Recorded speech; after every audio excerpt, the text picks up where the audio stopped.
की शर्तों को मानने से जो इनकार किया गया है, उस बीच डोनाल्ड ट्रंप ने अंतिम और निर्णायक प्रहार का मन बना लिया है। खबरों के मुताबिक ट्रंप की फाइनल वार्निंग के बीच पेंटागन निर्णायक प्रहार के विकल्पों पर विचार कर रहा है, जिसमें बड़े पैमाने पर बमबारी के साथ ईरान के अंदर जोखिम भरे ग्राउंड ऑपरेशन भी शामिल है। इस निर्णायक कदम के लिए पेंटागन यूक्रेन को भेजे जाने वाले हथियारों को पश्चिम एशिया में भेजने पर भी विचार कर रहा है, जिसके तहत एयर डिफेंस इंटरसेप्टर और मिसाइलों को पश्चिम एशिया की तरफ रवाना किया जा सकता है। तो ये भयानक प्लानिंग देखिए किस तरह से अमेरिका की तरफ से की जा रही है।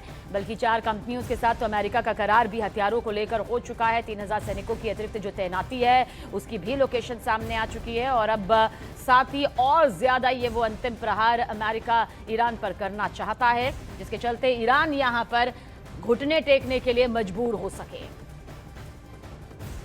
और देखिए, ईरान पर अंतिम प्रहार के लिए अमेरिका के पास आखिर विकल्प क्या है। दरअसल ये 4 विकल्प यहां पर बताए जा रहे हैं जो इस वक्त आपके सामने है। पहला विकल्प आप यहां पर देख लीजिए, जिसमें ईरान का तेल निर्यात का मुख्य केंद्र यहां पर अमेरिका के निशाने पर है और कब्जे से ईरान की जो कमर है जाहिर सी बात है टूट जाएगी, क्योंकि ये सबसे बड़ा वो आर्थिक मोर्चा है जो ईरान को बड़ी ताकत देता है। वहीं पर ईरान के तेल इकोनॉमी की लाइफलाइन, क्योंकि ये वो विकल्प यहां पर सामने आ रहे हैं जिसे तोड़ते ही ईरान मजबूर हो जाएगा इस युद्ध से या तो बैकआउट करने के लिए, या फिर उसके पास वो ताकत यहां पर नहीं रहेगी। क्योंकि ईरान का प्रमुख तेल निर्यात देखिए टर्मिनल है ये, यानी कि ये वो टर्मिनल है जहां से मुख्य तौर पर 80 से 90% कच्चा तेल बाहर भेजा जाता है, यानी कि एक बड़ा प्रोसेस 90% तक यहीं से होता है। और ईरानी ठिकाने और रडार जाहिर सी बात है अमेरिका के निशाने पर मौजूद हैं और जहाजों पर यहां से ईरान जो है अपनी नजर रखता है। लेकिन अगर अमेरिका के जरिए ये पूरी तस्वीर एक बड़े खौफनाक प्लानिंग का हिस्सा आती है तो ईरान के लिए ये बहुत बड़ा झटका होगा। कासिम लारक द्वीप के बीच ईरान का जो टोल बूथ है, इसे बहुत ज्यादा टारगेट अगर किया जाता है, यहां पर अंतिम प्रहार किया जाता है। एक दूसरे विकल्प के तौर पर ये सेकेंड ऑप्शन यहां पर अमेरिका के सामने है, सेफ्टी शुल्क के रूप में करोड़ों वसूलने की देखिए तैयारी यहां पर है, ताकि ईरान को बहुत बड़ा झटका आर्थिक मोर्चे पर लगे। द्वीप पर ईरान का कब्जा है, यह हर कोई जानता है, लेकिन इसी कब्जे पर एक विकल्प के तौर पर जो है वो अमेरिका की नजर है। तीसरा विकल्प जिसका जिक्र किया जा रहा है, क्योंकि यहां से खाड़ी से निकलने वाले जहाजों पर जो काबू है, यही जो है अब अमेरिका चाहता है कि पूरी तरह से उसकी ही निगाहों के सामने रहे। यूएई इस पर अपना दावा करता है। हालांकि देखिए यूएई पर तो जो अभी इतने अटैक हुए हैं उससे पहले ही बौखलाहट सामने आ चुकी है और अमेरिका का एक प्रमुख सहयोगी है यूएई, अमेरिकी बेस है और उन्हीं बेस को निशाना किस तरह से अभी ईरान ने बनाया वो भी वैश्विक तौर पर सामने आया। और ईरान में देखिए जमीनी ऑपरेशनल की बात करें तो ईरान की परमाणु फैसिलिटी पर हमला, इसी हमले को लेकर ही तो इसी फैसिलिटी को लेकर ही ये पूरा मामला शुरू हुआ और यहीं पर एक बड़े चौथे विकल्प के तौर पर सामने भी आता है। और ईरान ने देखिए 60% तक संवर्धित यूरेनियम यहां पर तैयार कर लिया है। अमेरिका चाहता है किसी भी कीमत पर ये 100% तक ना पहुंचे। इसी की तो पूरी जंग है, जहां पर परमाणु संवर्धन कार्यक्रम को रोकना ही अमेरिका का मकसद है, क्योंकि वो किसी भी तरह से परमाणु संपन्न देश ईरान को बनने नहीं देना चाहता। बहरहाल वॉर ब्रेकिंग आप तक पहुंचा देते हैं। तेल अवीव में ईरानी सेना ने स्ट्राइक की है, एक साथ कई मिसाइलों पर यह अटैक किया गया है। ये बहुत बड़ी खबर आप तक पहुंचा रहे हैं, एक साथ कई मिसाइलों पर यह खौफनाक खतरनाक ईरानी सेना ने स्ट्राइक किया है। और आपको बता दें कि ईरान की धरती जहां पर इन 28 दिनों पर बुरी तरह से दहली है, बड़ा नुकसान हर मोर्चे पर ईरान को हुआ है, तो वहीं ईरान भी पलटवार उसी क्षमता के साथ कर रहा है जिसके लिए वो वैश्विक तौर पर जाना चाहता है। मिसाइलों का भंडार, अत्याधुनिक ड्रोन जो उसकी सबसे बड़ी ताकत का हिस्सा है, और स्ट्रेट और होर्मुज। लेकिन ये आसमान की वो दुनिया है जो इस वक्त आप देख लीजिए किस तरह से खतरनाक तौर पर सामने आ रही है। और ये तस्वीरें बताने के लिए काफी हैं कि भयानक तस्वीरें हैं। ये भयानक तस्वीरें आप समझ लीजिए युद्ध के मैदान से सामने आई हुई, महायुद्ध का 28वां दिन, और आप देख लीजिए आसमान में किस तरह से ये बम वर्षा हो रही है और इसके जरिए टारगेट सेट करके वो धमाके हो रहे हैं जो मजबूत से मजबूत नींव को अब तक हिला चुके हैं। आसमान की दुनिया में इस वक्त गूंज नहीं बल्कि दहाड़ सुनाई दे रही है। ये वो बम वर्षा है, ये वो खतरनाक खौफनाक हथियार है जिसे दुश्मन के टारगेट को सेट किया जा रहा है। ईरानी सेना ने देखिए किस तरह से ये स्ट्राइक यहां पर किए, एक साथ कई मिसाइल अटैक।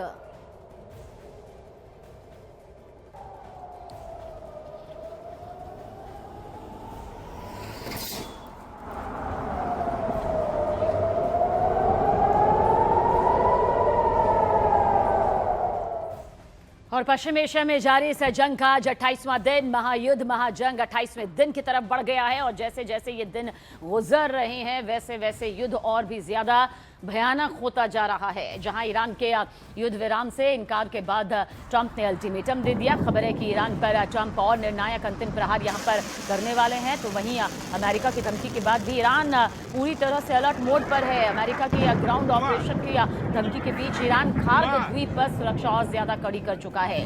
वहीं मध्यस्थ बनने का ख्वाब देख रहे पाकिस्तान को बहुत बड़ा झटका देते हुए वार्ता से साफ इनकार कर दिया गया है। दूसरी तरफ इजरायल और अमेरिका ने ईरान पर हमले और ज्यादा यहां पर तेज कर दिए हैं। यूएस आर्मी ने आंकड़े जारी करते हुए ईरान के 10,000 से ज्यादा ठिकानों को निशाना बनाने का यह दावा भी किया है। और इस दावे के साथ ये बताने की जाहिर सी कोशिश है कि ईरान को अब तक इन 28 दिनों में कितना बड़ा नुकसान हो चुका है। हालांकि इस पल भी, जिस पल हम एक दूसरे को ये इंफॉर्मेशन आदान प्रदान के तौर पर कर रहे हैं, अब भी आसमान वहां का पूरी तरह से बम वर्षा के तौर पर दिखाई देता है। और युद्ध के बीच देखिए अमेरिकी राष्ट्रपति डोनाल्ड ट्रंप ने ईरान से 10 तेल टैंकर तोहफे में के रूप में मिलने का दावा किया है। ट्रंप ने दावा किया है कि ईरान युद्ध रोकने के लिए गिड़गिड़ा रहा है। वहीं आगे ट्रंप ने सख्त चेतावनी देते हुए कहा कि ईरान ने युद्ध विराम नहीं किया तो ईरान पर ताबड़तोड़ हमले यूं ही जारी रहेंगे। डील नहीं हुई तो हमले जारी रहेंगे। देखिए 15 पॉइंट सामने आ चुके हैं जिसे मानने से इनकार ईरान कर चुका है, लेकिन ट्रंप अपनी तरफ से 10 तेल टैंकर गिफ्ट मिलने का दावा भी कर रहे हैं। It's solid, and we're there. We're going to let you have 8 boats of oil, 8 boats, 8 big boats of oil. This was 2 days ago. And they'll sail up tomorrow. That was 3 days ago. And I didn't think much about it. And then I watched the news, and they said, a very good anchor, actually. Happened to be Fox.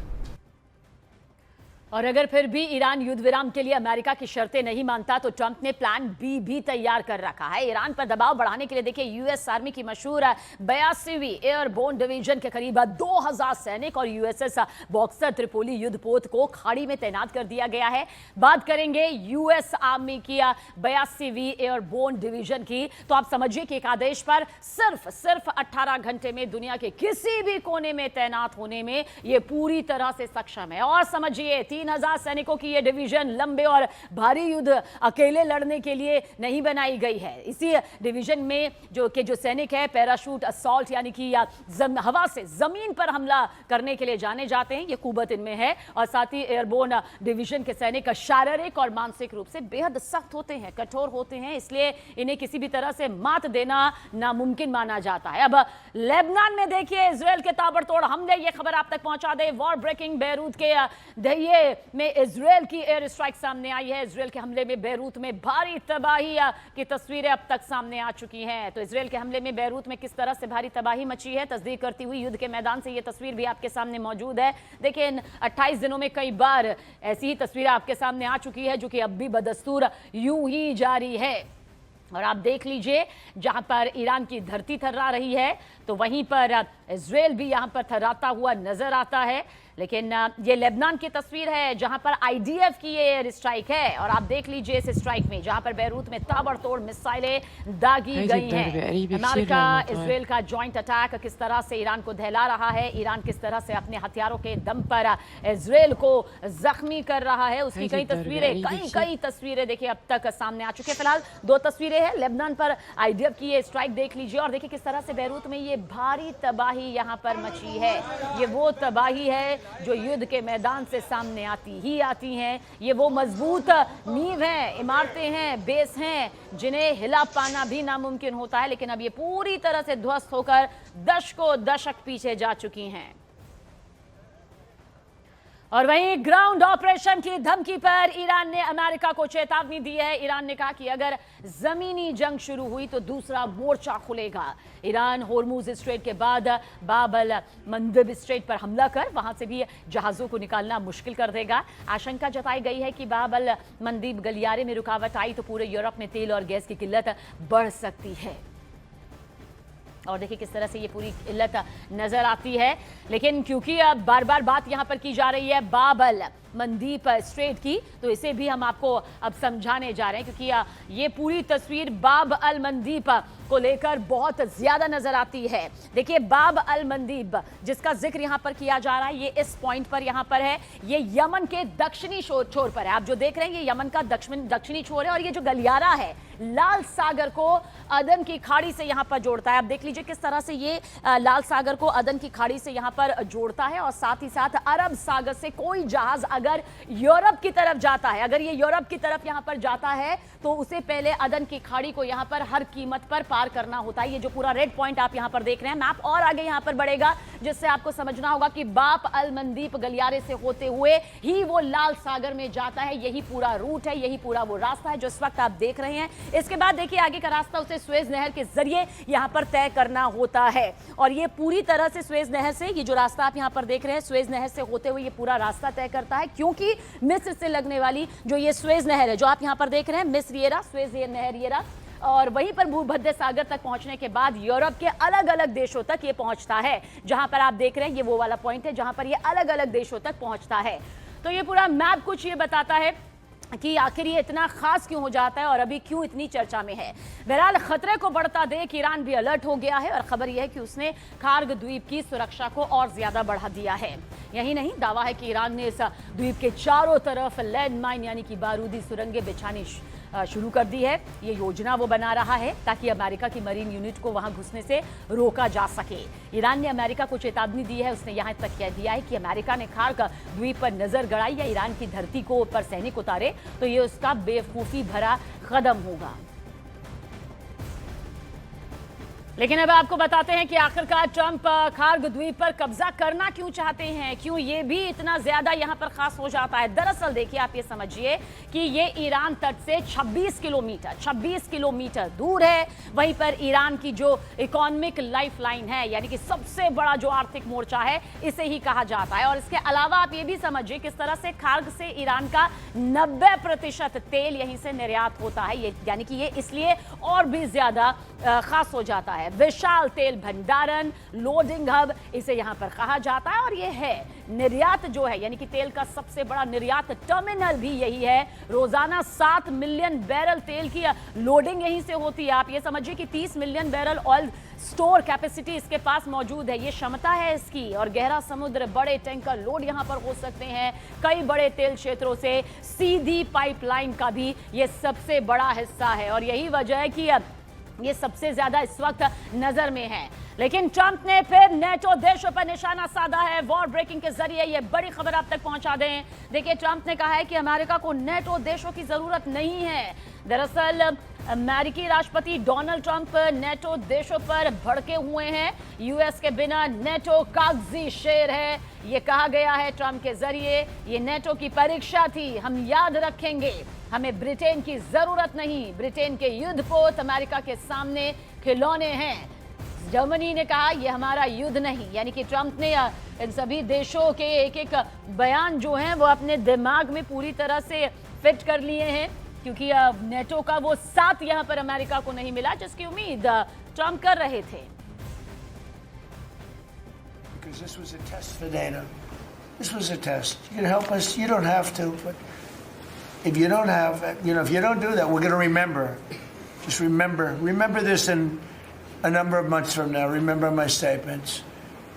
They have an expression, a great expression. Never forget. Never forget.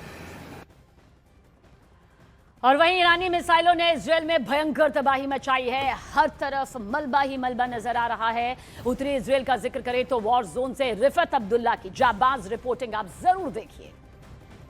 Iran और इस्राएल के दरमियान युद्ध जारी है। इसी बीच news 18 India की team पहुंचे उस जगह पर जहां पर ईरान की तरफ से दागे गए मिसाइल की वजह से तबाही हुई है। भयंकर तबाही यहां पे देखने को मिल रही है। मैं विजुअल्स में दिखाने की कोशिश करूंगा कि इन घरों का यहां पे क्या हाल हुआ है। तो ये आप देख सकते हैं, यहां पे एक मिसाइल गिरा था और उसकी वजह से यहाँ पे सब कुछ तबाह हो गया है, सब कुछ चकनाचूर हुआ है। ये आप हालात देख सकते हैं यहाँ पे क्या हुआ है ईरान की तरफ से दागे गए मिसाइल्स की वजह से।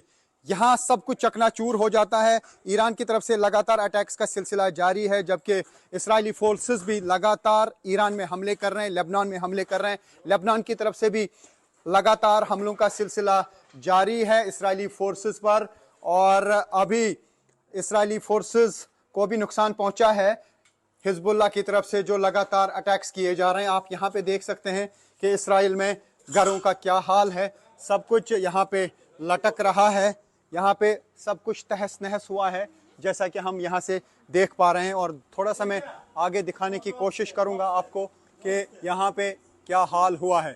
तो ये देखिए कि ईरान की तरफ से दागे गए मिसाइल्स की वजह से इस्राएल में किस तरीके की तबाही हुई है। कई जगहों पे जो है भयानक तबाही हुई है, और यहाँ पर असल में ये मिसाइल गिरा था, यहाँ पे एक बहुत बड़ा सुराख इर्द गिर्द हुआ है, और जो कुछ भी इन घरों में था वो बिल्कुल तबाह हुआ है। कई घर जो हैं यहाँ पर भी तबाह हुए हैं जिस लोकेशन पे हम इस वक्त हैं। तो ये सिलसिला लगातार जारी है, हालांकि चौथा हफ्ता जारी है इस वक्त इस युद्ध का। ऐसा लगता है कि अभी युद्ध रुकने का नाम नहीं ले रहा है। हालांकि 5 दिन सीज फायर का ऐलान भी डोनाल्ड ट्रंप की तरफ से किया गया था कि वो ईरान के एनर्जी सेक्टर पे हमला नहीं करेंगे, लेकिन ऐसा लगता है कि बातचीत का सिलसिला अभी कहीं पर पहुंच नहीं रहा है। हालांकि कोशिश की जा रही है अमेरिका की तरफ से, लेकिन ईरान ने साफ कर दिया है कि वो तब तक बातचीत का सिलसिला शुरू नहीं करेंगे जब तक उनकी कंडीशंस नहीं मानी जाएंगी। हालांकि 15 पॉइंट फार्मूला जो है अमेरिका की तरफ से रिलीज़ किया गया है, लेकिन ऐसा लगता है कि इसराइल भी चाहता है कि ये जंग का सिलसिला जारी रहे। और सीजफायर को लेकर ईरानी अधिकारी ने रॉयटर्स को बड़ा बयान दिया है, वॉर ब्रेकिंग। ईरानी अधिकारी ने दावा किया कि कूटनीति के दरवाजे अभी बंद नहीं हुए हैं। अगर अमेरिका वास्तविकता को स्वीकार करे तो शांति का रास्ता अब भी मुमकिन हो सकता है। ये ईरानी अधिकारी की तरफ से बड़ा बयान सामने आया है कि कूटनीति के दरवाजे अभी बंद नहीं हुए हैं। अमेरिका वास्तविकता को स्वीकार करे, यानी कि जो मौजूदा हकीकत है अमेरिका को उसे स्वीकार करना होगा, अपनाना होगा। कूटनीति के रास्ते बंद नहीं हुए हैं, इससे उम्मीद यहां पर जगती है कि क्या कोई बीच का रास्ता निकल सकता है, खासतौर से ऐसे वक्त में जब 1 महीने के लिए ये सीज फायर अगर बंद होता है, जैसा कि खबरें सामने आती है। 10 दिन के लिए अगर ये बंद होता है, जैसा कि खबरें पहले भी सामने आ चुकी है। हालांकि ये सब अभी एक पिटारे में है, क्योंकि कूटनीति के दरवाजे अभी तक खुले तो फिलहाल दिखाई नहीं दे रहे हैं। ईरान पर अमेरिका और इजरायल के हमलों के बाद विश्व के कई देशों को ऊर्जा संकट का सामना करना पड़ रहा है। अमेरिका की वॉल स्ट्रीट जर्नल की एक रिपोर्ट में दावा किया गया है कि ट्रंप ईरान में लंबे वक्त तक युद्ध चलने से बचना चाहते हैं। रिपोर्ट के अनुसार ट्रंप ने निजी तौर पर अपने सलाहकारों से कहा है कि उन्हें लगता है कि जंग अपने आखिरी दौर में है, आखिरी चरण में है। उन्होंने जल्द जंग खत्म करने और सीज फायर की उम्मीद यहां पर जताई है।